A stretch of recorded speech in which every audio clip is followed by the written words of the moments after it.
Hi, welcome to the Personal Side of Business. This is Jeff Bunditwong. We are here in Boise, Idaho with Natalie Perry. She has been a food blogger for 17 years. We're going to explore how she got here and what her story is into her second business. Welcome to the podcast, Natalie. Thank you. So tell us, how did we get here? So in 2008, I had a personal blog of when everyone shares their stories about their kids and whatnot. And I would always share recipes that I liked. And I realized that I was sharing more food than I was of my kids. And so I decided to move all the food to just a free website. And I liked the idea of having my recipe collection digitized so I could organize it and share links if I wanted.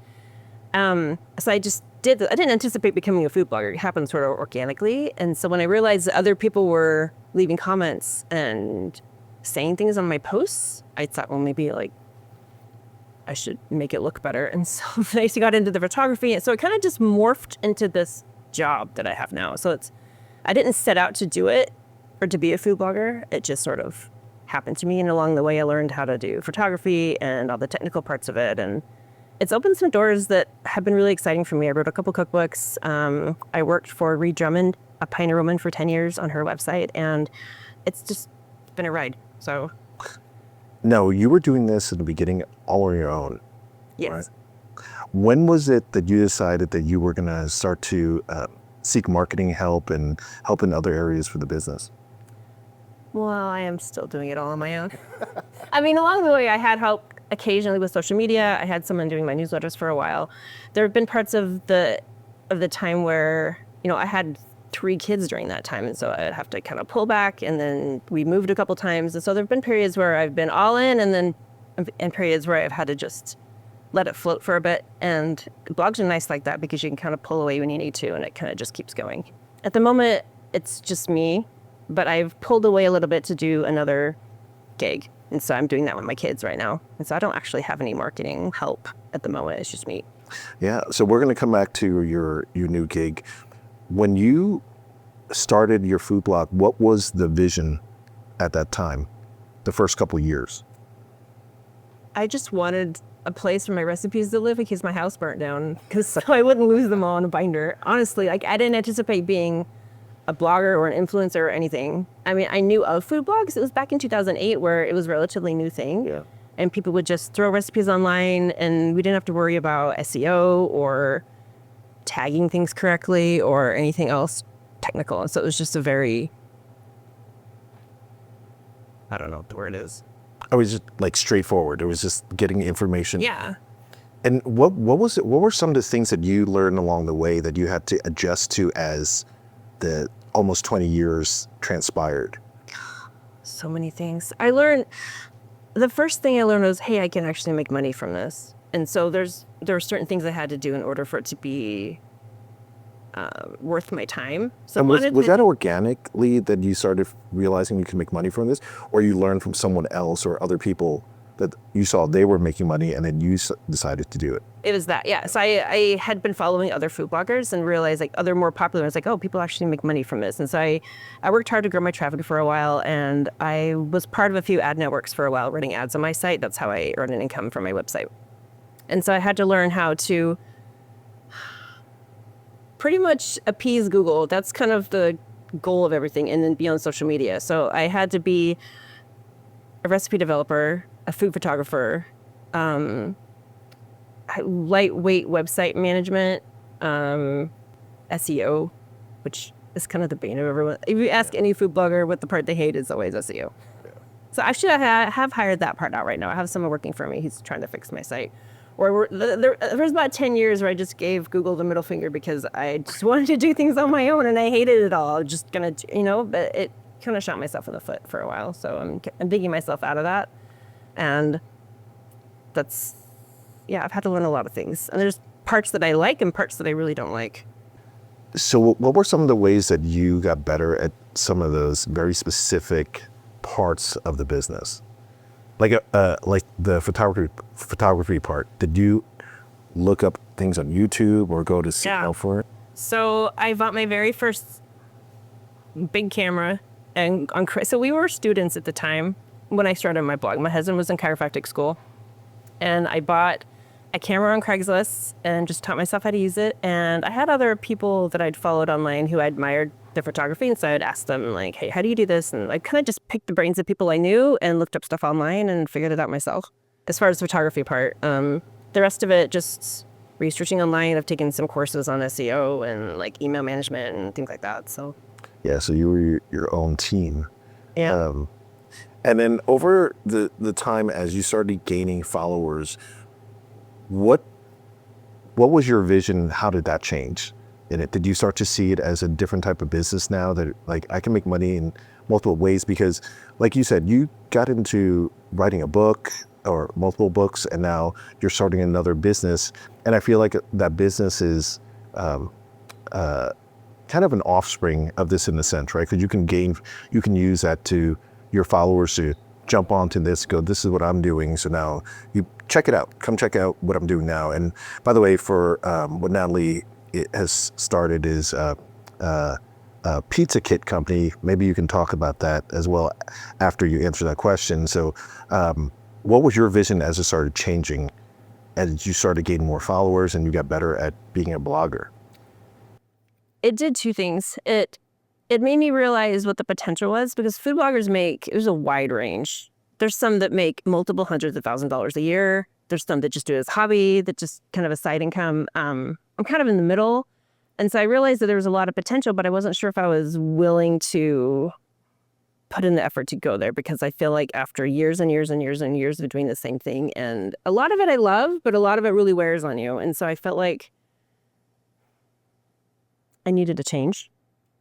And so after I wrote a couple cookbooks and I kept going on my blog, I think I just got burned out a little bit, and I just wanted to keep doing the parts of blogging that I loved, which is the recipe development, the photography, and just sharing really great food with people, and just turn it into something else. And doing this pizza thing allows me to do more physical things with food interaction with people. Whereas online, I have this recipe, here, go try it. I like just making physical food for people. It just makes you really happy.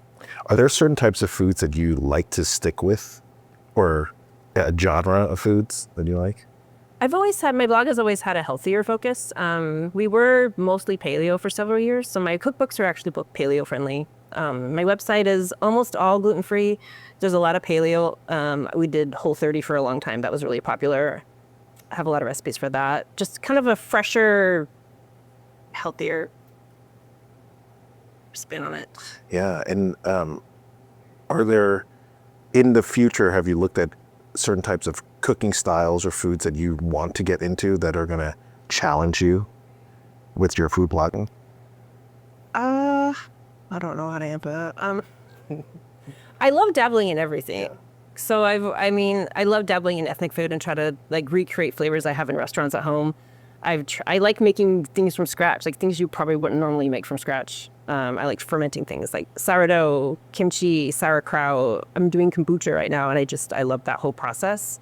Kind of geek out a little bit. Yeah, you educated me on the whole beginning process of sourdough and what's called a starter, which I didn't know anything about, and I almost wish I never learned that. Could you explain to an average listener who doesn't understand what a starter is, what it looks like, and what really it is? It's because it's kind of bacteria. Yeah, it's basically a bacteria colony that you use. So when you make bread from yeast at the grocery store, the yeast is dried and like packaged, and then it sort of comes back to life when you add moisture to it and add it to a dough, and then it makes your baked goods fluff up.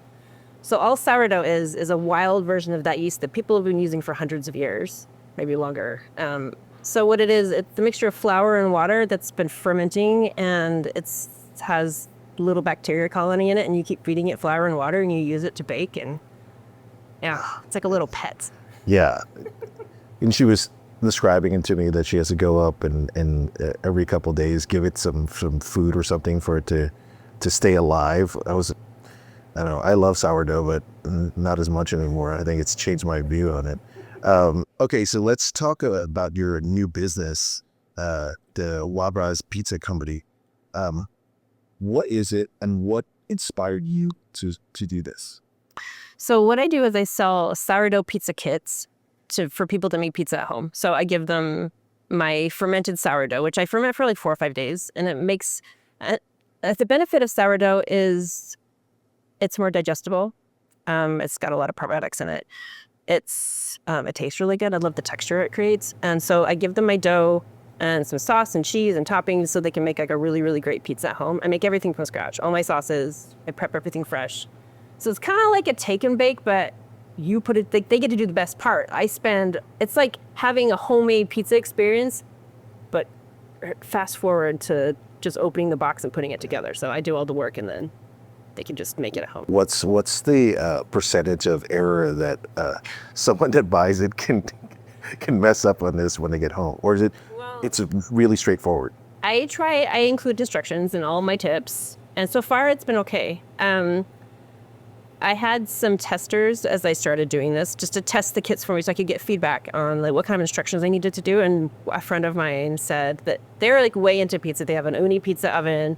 Her husband like launches it from a peel, like throws it in and out, like legit, right? And so it's like, yes, try this. But a sourdough pizza dough I found is a lot stickier than regular pizza dough. So he had a hard time like releasing it from his peel. So that's kind of one thing I learned about it. So I did make some notes about how to adapt for that, but that was kind of the only hang up I feel like, at least I've heard about. No one's told me. Yeah. Yeah. And what's interesting, when you were describing to me how sourdough is made from that starter kit, so basically all of your customers are eating from the same sourdough, yes. Right? That's and my starter is 6 years old, so I started it 6 years ago, and I've been continually using it and feeding it for 6 years. And there's starters, like in San Francisco, sourdough is huge. There's starters that are like almost 100 years old, which is... Does that taste change over time as a starter ages? I think so. Like in a good way? Does it? I don't know. So it changes over time, and it also changes depending on where you live, because the starter takes on the bacteria from its environment. And so depending on where you live, there's different things in the air. And I think whatever is in San Francisco makes a really great starter, which makes really great bread. So that's why it's famous for that. Wow, that's interesting. I wonder if, have you ever heard of sourdough that's made somewhere else, that maybe a major city or something? My guess is San Francisco, and nothing against San Francisco, but I'm sure there's certain pollutants and bacteria and stuff that's in the air that's maybe getting to that, and probably makes it great. And a lot of times if you have a starter in one place and like you move across the country, sometimes the starter will struggle because it's in a new environment and you might have to like retrain it to be okay. It's always good to get a starter from where you live. Like, sounds like a creature that you have to maintain. So how many flavors do you have right now with a wild rice? So the kits, I sell the dough by itself, and then I have 2 basic kits. So one, you can just build your own, add whatever toppings you want. I have a classic margarita with fresh basil and mozzarella. And then I have a seasonal couple of kits that I rotate out every few months. Right now it's a barbecue chicken one. And then the other one is like a pesto sweet corn goat cheese. Wow. What was your inspiration for each of these tastes? The barbecue chicken one is actually, my husband and I went to Boston to a pizza place, and they had a similar one with, I think it was pulled pork or something. And it had the caramelized onions and the roasted chilies on it. I thought that was such a great combination. And so I just switched out barbecue chicken and added some things, and ended up being really great. The pesto sweet corn one, I saw it online a couple years ago, and I kind of just made it better because I thought it needed help. But it ended up being like one of our favorite pizzas that summer. My husband loves it. It has a hot honey drizzle. Oh, nice. I love hot honey. Nice. Nice. And so right now you're growing this locally here in Boise. What are your plans for the business as it goes? Can it be an e-commerce based type of business where people can buy it from 4 or 5 states away and be able to get it? Have you thought about that?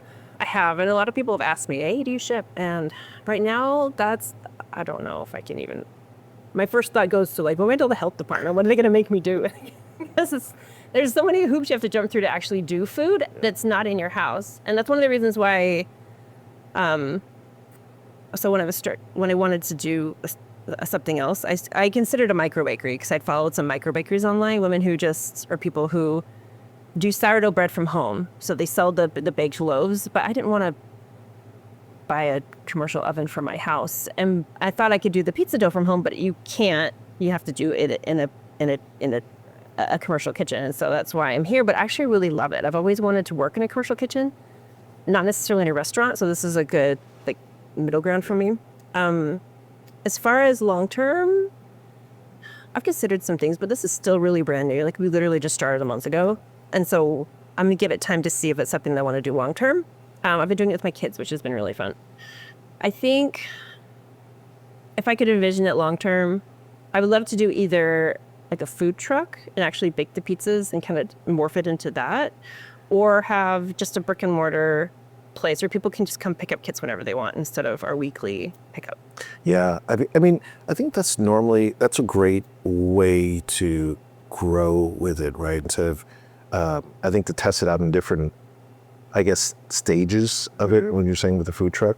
I mean, that's also branding. I always look at it, and I think a lot of times people will, that I've worked with, will go from, I have this food I make at home, it's great, and then decide to get into brick and mortar right away. And there's all these steps of not just financially, but testing to make sure that it's going to be doable for the costs and analysis and everything like that. Is that something that you have really dug into for this, for how much it costs for each of them, and then how much you're selling it for? Can you explain some of that to listeners? Yeah, so the reason why I kind of was okay doing this is because it's not actually a lot of upfront investment. Renting a commercial kitchen space is actually not as expensive as I thought it would be. And so I felt like it was, I mean, compared to renting a commercial business space, which we've done in our family in the past, and it's very, very expensive, especially around here. And so I felt like this is a low risk thing I can test out for a while to see if it's viable long term. And I could even stay here for a while. I mean, this kitchen I'm in has the capacity. I could be okay here, and not even move anywhere else for a while. And yeah, I did a lot of homework. I broke down the cost of every single thing and took that into consideration, as well as my time as far as how I price things. I did a lot of recipe testing months before I started. There's a lot of details, like how much weight for each piece of dough and how much sauce needs to go in each thing, how many toppings, and like finding containers for everything. Like I really tried to do it eco-friendly, and so I wanted to find compostable containers for everything. Again, working on that still, sourcing good cheese. Like there's just a lot of background work that went into this, but it was all like really fun. I loved it. And when you were experimenting and making it, how many adjustments do you think, if you can look back on it, that you did in order to get to where you are now? I have a notebook. Well, you are a blogger. I'm just really glad my family does not get tired of pizza, because we ate pizza a couple times a week for months, and they didn't care. Just like, hey, we're on pizza again. So I made lots of adjustments. I'd already had a solid pizza dough recipe that I'd been using for years. So it's just I wanted to scale it down so I can make batches of a certain number and have it be consistent. And so I would make like 6 to 12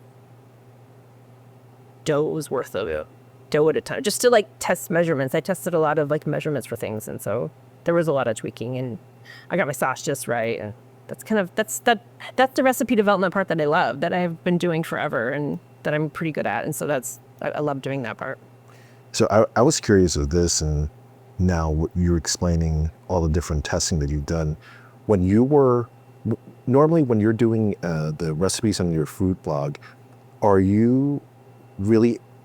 you live by the measurements and all of those normally when you cook? No.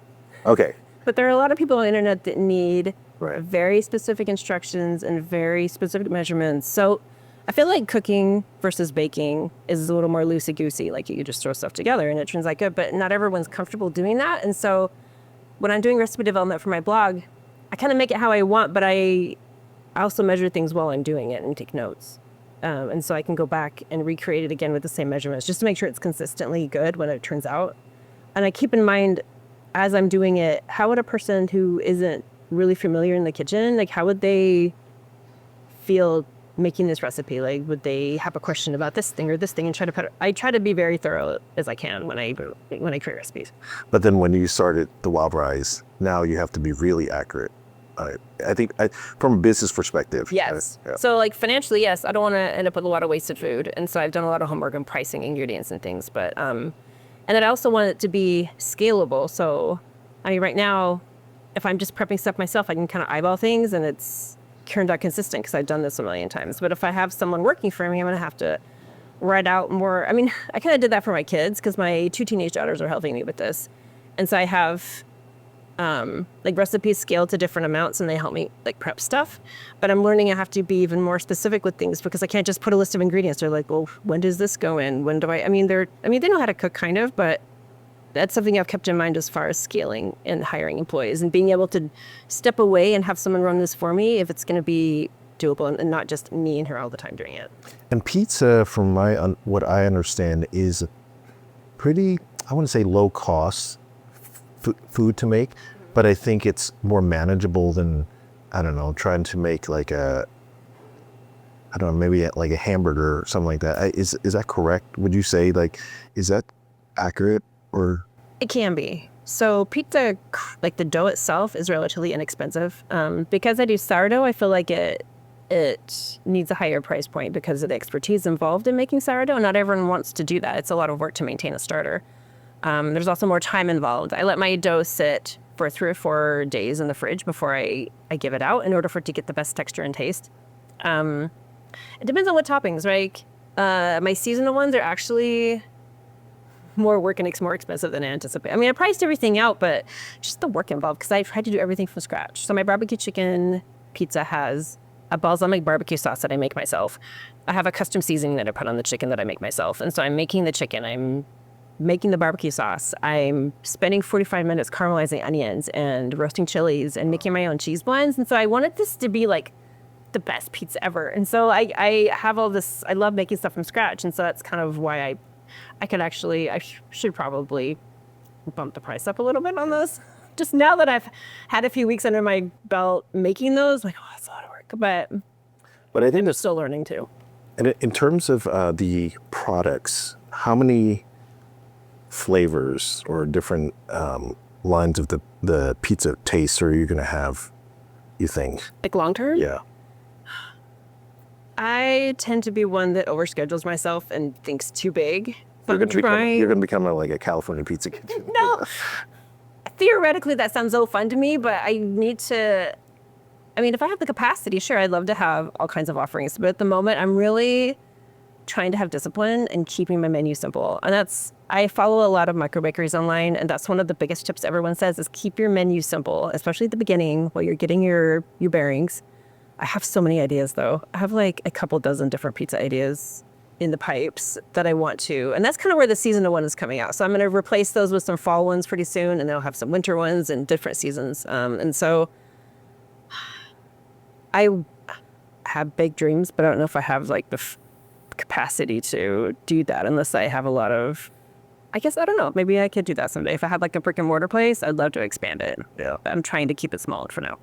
Yeah. And, to start to wrap up, what would your advice be for someone who wants to get into food blogging and it will do a part 2 to it, someone who actually wants to create a mobile food business? Food blogging, my first reaction was don't do it. Yeah, it's always funny people in food and beverage tell other people not to do it. Just the blogging part though. So you have to really, really love food and really love cooking, and you have to just have that passion because it's hard and it takes a long time to build something to make it financially worthwhile, and just do SEO from the beginning. There are a lot more resources now than there were when I started. Just do a lot of research, talk to a lot of food bloggers. The industry is changing, and so keep that in mind too. As far as mobile food business, I am still getting my feet wet in it. it's been a really fun change. And also, I think you have to really love food and really love cooking as well in order to do that one. And so there is a lot of things I've learned about working in a commercial kitchen, getting permits and certifications for things that I didn't know about before. So it's been really fun for me to learn that. How have you figured out all of those admin and legal and state and city aspects of the business? Is just research, or did you actually go get mentorship from someone? A combination of the two.